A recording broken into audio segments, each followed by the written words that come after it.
Deixa eu fazer uma pergunta para você. Qual é o pecado que te assedia? Você tem um pecado que te persegue? Sabe, existe alguma luta na sua vida onde você é constantemente derrotado ou derrotada?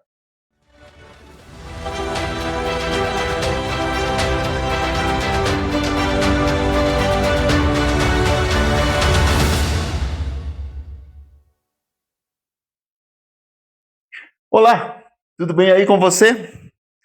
Por aqui tudo ótimo, hoje gravando a partir aqui da igreja, um horário um pouquinho mais tarde, com o frio que está fazendo, sair na sacada às 5:30 da manhã com aquele gelo não é legal. Então resolvi fazer aqui hoje. Se você é novo nesse canal, eu vou pedir para você se inscrever, ativar o sininho para receber as nossas notificações, deixar o seu like ou o seu dislike, não tem problema, e compartilhar essa mensagem nas suas redes sociais, nos seus contatos, WhatsApp, amigos, familiares, enfim, onde você puder divulgar essa reflexão, eu agradeço a você, para a gente crescer e abençoar mais pessoas nesse canal. Amém? Hoje eu quero ter um papo sério com você, cristão. A Bíblia diz lá no livro de Hebreus, no capítulo 12, no verso 1, o escritor diz assim: portanto, também nós, visto que temos a rodear-nos tão grande nuvem de testemunhas, desembaraçando-nos de todo o peso e do pecado que tenazmente nos assedia, corramos com perseverança a carreira que nos está proposta. Deixa eu fazer uma pergunta para você. Qual é o pecado que te assedia? Você tem um pecado que te persegue? Sabe, existe alguma luta na sua vida onde você é constantemente derrotado ou derrotada? Eu quero pensar hoje com você sobre a dinâmica do pecado. Pecados escravizadores. Talvez você já entregou a sua vida para Jesus, você tem obtido vitórias em muitas áreas da sua vida, coisas que você fazia antes de Jesus, você não faz mais. Você percebe claramente um progresso na sua santidade, na sua maturidade cristã, mas tem um pecado que você não consegue se livrar. E ele pode ser da natureza que for, questões de moral, questões de vícios, comportamentos sexuais. Existe na sua vida algum pecado que te incomoda muito? Aquele que você gostaria muito de se livrar, mas a luta parece mais ferrenha do que você pensava que seria? Tem algum pecado na sua vida com essa natureza, com essa característica? Sabe, no livro A Arte da Guerra, o escritor Sun Tzu, ele diz assim: aquele que não conhece nem o inimigo, nem a si próprio, será derrotado em todas as batalhas. Uau! Com isso em mente, eu quero te levar para um texto da Palavra de Deus, onde Paulo está descrevendo exatamente essa luta contra o pecado na nossa carreira pela santidade, a transformação da nossa mente. Paulo ele descreve de uma maneira muito precisa, muito certeira, o que acontece em nossas vidas. Ele está falando da vida dele, e eu quero ler esse texto, é um texto longo, mas que ele fala por si só. Então eu quero que, enquanto eu estou lendo, você preste muita atenção, mas não somente isso. Depois que acabar essa reflexão, leia novamente esse texto. Meditando, pedindo para o Espírito Santo te dar discernimento no conhecimento, no entendimento de quem é o nosso verdadeiro inimigo, quem somos nós. E eu quero ler com você a epístola de Paulo aos Romanos, a partir do capítulo 7, verso 7. Nós vamos ler um bom texto, mas eu quero que você pense nisso. Romanos 7, 7. Que diremos, pois? É a lei pecado? De modo nenhum. Mas eu não teria conhecido o pecado, senão por intermédio da lei. Pois não teria eu conhecido a cobiça, se a lei não dissera, não cobiçarás. Paulo está dizendo aqui que o pecado fica evidenciado com a existência da lei. Porque quando a lei fala, não faça isso, obviamente eu entendo que o fazer isso é contra a lei. E ele continua no verso 8. Mas o pecado, tomando ocasião pelo mandamento, a lei, despertou em mim toda sorte de concupiscência. Porque sem lei está morto o pecado. Faz sentido. Se a lei não diz o que é o pecado não tem valor, não tem vida. Mas a lei dá vida ao pecado no sentido do entendimento. Verso 9: outrora sem a lei eu vivia, mas sobrevindo o preceito, a lei, reviveu o pecado e eu morri.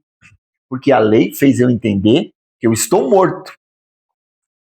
Verso 10: e o mandamento que me fora para a vida, verifiquei que este mesmo se me tornou para a morte. Porque o pecado, prevalecendo-se do mandamento, pelo mesmo mandamento, me enganou e me matou. Por conseguinte, a lei é santa, e o mandamento santo e justo e bom. Porque o mandamento, a lei, é para nos proteger do pecado. Mas porque existe a lei, o pecado se torna evidente através da lei. Verso 13. Acaso o bom se me tornou em morte? De modo nenhum. Pelo contrário, o pecado, para revelar-se como pecado, por meio de uma coisa boa, a lei, causou-me a morte. Ou seja, evidenciou o poder que ele tem através da lei, a fim de que, pelo mandamento, se mostrasse sobremaneira maligno. Porque bem sabemos que a lei é espiritual. Eu, todavia, sou carnal, vendido à escravidão do pecado. Então, para a gente entender o que ele está falando sobre o valor da lei, quando a lei fala para eu não cobiçar a mulher do meu próximo, por causa da minha natureza, eu cobiço e entendo pela lei que eu sou pecador, que eu tenho algo a vencer. E aí, agora, a partir do verso 15, Paulo começa a descrever a luta que esse homem viveu. E eu quero que você identifique no seu pecado, nisso que você pensou aí, que te escraviza, que te faz derrotado, que você não consegue vencer. Olha o que ele diz a partir do verso 15, ainda de Romanos 7. Porque nem mesmo compreendo o meu modo de agir, pois eu não faço o que prefiro, e sim o que detesto. Olha que luta interna que Paulo está travando aqui. Verso 16, ele diz assim: ora, se faço o que não quero, consinto com a lei que é boa. Se aquilo que eu estou fazendo vai contra a lei, e o que eu estou fazendo não é bom, eu chego à conclusão de que a lei é boa e foi colocada para me proteger. Verso 17, neste caso, quem faz isto já não sou eu, mas o pecado que habita em mim. Aqui é muito interessante da gente avaliar e entender que Paulo está discernindo uma luta interna que ele tem de duas naturezas. Porque ele sabe o que ele deve fazer, mas ele encontra dentro dele algo muito mais forte que impede ele de fazer. E vamos continuar, olha só que interessante. Verso 18: porque eu sei que em mim, isto é, na minha carne, não habita bem nenhum, pois o querer o bem está em mim, não, porém, o efetuá-lo. E aqui a gente precisa considerar aquilo que a gente já falou aqui em outros vídeos, na questão das três atmosferas da salvação: espírito, alma e corpo. Por quê? Paulo está falando que já existe dentro dele uma natureza boa que quer fazer o bem, porque ele recebeu no seu espírito o Espírito do Senhor. Então a sua alma, que é o centro de controle, onde reside suas vontades e suas emoções, ela entende que o que ela precisa fazer é aquilo que flui do Espírito do Senhor, porque é bom. Porém, ao mesmo tempo, ele entende que existe uma outra força desse corpo carnal corrompido pelo pecado que ainda não foi glorificado. Então, Paulo está descrevendo com muita precisão essa guerra que existe dentro de nós. E aí ele continua: porque não faço o bem que prefiro, mas o mal que não quero, esse faço. Sabe nesse pecado que a gente definiu aí como um pecado escravizador? Um pecado que tem ditado as regras do nosso comportamento? Ele se encaixa exatamente nesse versículo 19, porque não faço o bem que prefiro, mas o mal que não quero, esse faço. Ou seja, eu entendo que essa minha atitude, esse meu comportamento é pecaminoso, eu sei que devo eliminá-lo ele da minha vida, porém encontro algo lutando contra esse meu desejo de querer fazer o bem. E aí no 20 ele diz assim: mas se eu faço o que não quero, já não sou eu quem o faz, e sim o pecado que habita em mim. Olha o poder desse pecado habitando nesse nosso corpo carnal, a ponto de ditar as nossas decisões, as nossas emoções. No verso 21 ele continua dizendo assim: então, ao querer fazer o bem, encontro a lei de que o mal reside em mim. Porque no tocante ao homem interior, ou seja, no meu espírito, eu tenho prazer na lei de Deus. E esse prazer reside na alma, quando ela olha as coisas do espírito e se agrada, é isso que eu quero fazer. No 23 ele diz: mas vejo nos meus membros outra lei, que guerreando contra a lei da minha mente, me faz prisioneiro da lei do pecado que está nos meus membros. E aí ele conclui no 24 dizendo assim: desventurado homem que sou, quem me livrará do corpo desta morte? Paulo entende que existe uma guerra real acontecendo na natureza dele, entre o espírito e a carne. O que esses dois estão fazendo? Eles estão querendo dominar a alma, onde mora a minha central de controle, as minhas decisões. É exatamente aí que precisa haver a transformação. E aí ele termina no verso 25 dizendo assim: graças a Deus por Jesus Cristo nosso Senhor, de maneira que eu de mim mesmo, com a mente, sou escravo da lei de Deus. Por quê? Porque eu tenho o entendimento de que eu tenho que fazer a vontade do Espírito Santo do Senhor que habita em mim. E aí ele termina dizendo: mas segundo a carne, da lei do pecado. Ele é escravo da lei do pecado no que diz respeito à carne, mas ele é escravo da lei de Deus no que diz respeito ao espírito. Cabe essa decisão a quem? A alma, que está no meio das duas. E aí a gente continua no capítulo 8, quero ler mais um trecho para a gente fechar esse pensamento e entender qual é a nossa luta e como que nós vamos ser vitoriosos nela. Romanos capítulo 8. Agora, pois, já nenhuma condenação há para os que estão em Cristo Jesus, porque a lei do Espírito da vida em Cristo Jesus te livrou da lei do pecado e da morte. Por mais que a gente cometa pecados, esses pecados não têm o poder de ditar o nosso destino eterno através da salvação, porque a obra de Cristo foi consumada. E a partir do momento que eu confessei a Jesus como meu Senhor, eu sou livre do peso do pecado, que ainda exerce influência no meu corpo, mas isso não tem o poder de destinar a minha alma. Eu já estou na eternidade com Cristo. E olha que interessante, a gente continua aqui. Verso 2 de novo. Porque a lei do Espírito da vida em Cristo Jesus te livrou da lei do pecado e da morte. Porquanto o que fora impossível à lei, no que estava enferma pela carne, Isso fez Deus enviando o seu próprio Filho em semelhança de carne pecaminosa, e no tocante ao pecado, e com efeito, condenou Deus na carne o pecado. Ou seja, os pecados que eu tenho na carne, eles já estão justificados. Já houve vitória sobre eles. Ah, mas então por que eu ainda pratico pecado? Porque a sua alma está pendendo para a carne. Vamos continuar, você vai entender. A fim de que o preceito da lei se cumprisse em nós, verso 4, que não andamos segundo a carne, mas segundo o Espírito. E aqui entra a questão da decisão da nossa alma, que a gente precisa fazer todos os dias.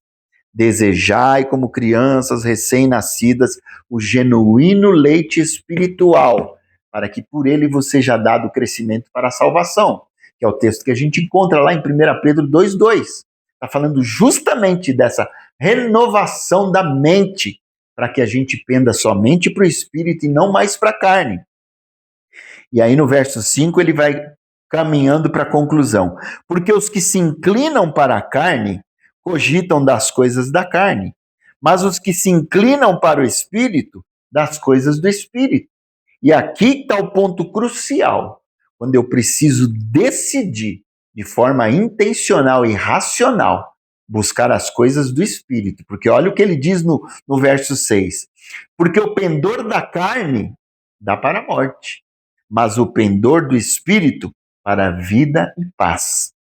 Por isso, o pendor da carne é inimizade contra Deus, pois não está sujeito à lei de Deus, nem mesmo pode estar. Portanto, os que estão na carne não podem agradar a Deus. Olha a seriedade disso. A pergunta é: você quer estar no Espírito ou na carne? A decisão está na sua alma. Vós, porém, verso 9, não estáis na carne, mas no Espírito, se de fato o Espírito de Deus habita em vós. E se alguém não tem o Espírito de Cristo, esse tal não é dele. Se, porém, Cristo está em vós, o corpo, na verdade, está morto por causa do pecado, mas o Espírito é vida por causa da justiça. Se habita em vós o Espírito daquele que ressuscitou a Jesus dentre os mortos, esse mesmo que ressuscitou a Cristo Jesus dentre os mortos, vivificará também o vosso corpo mortal por meio do seu Espírito que em vós habita. E aí a gente finaliza voltando lá para o nosso texto inicial de Hebreus 12.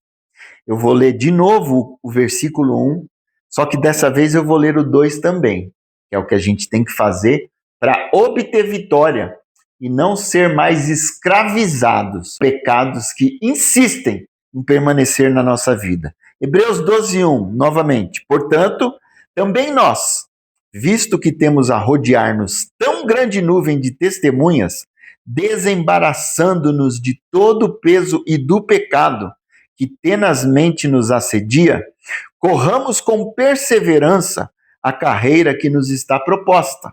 Agora vem o verso 2. Olhando firmemente para o autor e consumador da fé, Jesus, o qual, em troca da alegria que lhe estava proposta, suportou a cruz, ou seja, tem um preço aí que a gente precisa pagar, não fazendo caso da ignomínia, e está assentado à destra do trono de Deus. Então, meu amado irmão, minha amada irmã, seja qual for o pecado que você está encontrando dificuldade para se livrar, que tem te escravizado, te ferido, te machucado, a receita da vitória sobre esse pecado, eu considero 2 passos. Primeiro, não dar tanta atenção para esse pecado, no sentido de ficar se martirizando, porque o diabo ele é assim, ele provoca, ele sugere, e quando a gente cai, ele vem e acusa. E eu sei que isso acaba desgastando muito as nossas forças. O que a gente precisa fazer então? Entender que todo e qualquer pecado já foi pago o preço dele na cruz. Então isso não tem peso na sua vida de ditar o seu destino eterno. Ah, se eu pecar eu vou perder a salvação. Não, não vai. Isso é balela do diabo. É você entender que tudo que você precisa para ter uma vida de vitória sobre este pecado já está disponível para você no Espírito. Você precisa apenas usar a sua alma, onde está a nossa central de comando, de controle, de emoções, decisões e vontades, fazer ela se alimentar das coisas do Espírito, para que a partir dessa alma fortalecida, ela não tenha a tendência de pender para as coisas da carne. Quando vier a tentação, você está fortalecido no Espírito, de maneira que essa tentação perde a força e o poder. Eu vou deixar um vídeo aqui, desse lado aqui, falando sobre esses 3 aspectos da salvação: espírito, alma e corpo, para você entender esse processo. Mas o que eu quero que você entenda nessa reflexão, absolutamente tudo que você precisa para ter vitória sobre esse pecado que te escraviza, já está à sua disposição, no Espírito Santo do Senhor que já habita no seu espírito. Leia de novo esse texto de Romanos 7:8, para você entender a luta de Paulo e a conclusão que ele chega, quando ele diz assim: eu já tenho tudo em Cristo. Desventurado homem que sou, quem me livrará do corpo dessa morte? Graças a Deus por Cristo Jesus. Já está tudo no pacote. Você não precisa mais viver subjugado a um pecado que te incomoda, que te escraviza e te envergonha. Viva a vitória que o Senhor já conquistou para você e que Ele te abençoe.